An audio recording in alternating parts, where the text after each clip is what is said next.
because we were trying to unring bells that couldn't be unrung. And so we were trying to just make the most. Can you give me an example of that? Give me an example of the type, because I see this too, where I see it from a Vision Source standpoint. We'll have a new member and they come in and it's like, man, if you could have just joined 9 months ago, you've already gotten down this path. But give me an example of the type of stuff that you see that are common mistakes that you wish you could unring that bell. Sure. I would say the most common mistakes either would center around picking a poor location. So, maybe they had the mindset that they wanted to practice medical optometry, which we certainly encourage. And so they went into buried in the third floor of a medical building with no visibility where no one really knew that they were there.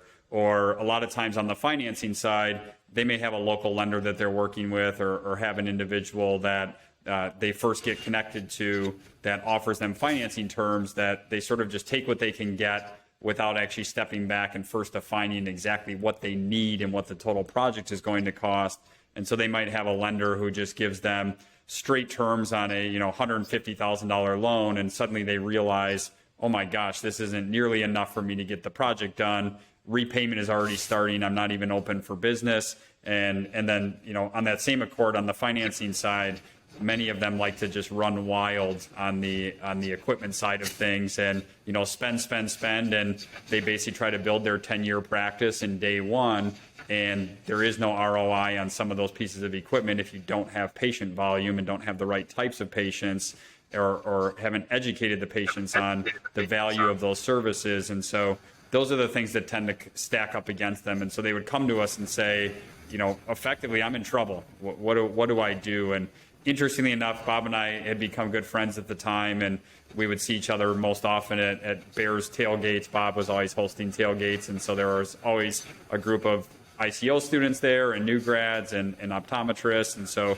we would just get to talking, and it was interesting how much overlap there would be. It would be like, hey, did so-and-so reach out to you? Yeah, they just called me last week. And it's kind of like they would talk to one of us, and when we didn't have the rosiest of picture to paint based on where they were at, I think they would just go to the other guy and be like, hopefully get a different answer. It's like your parents.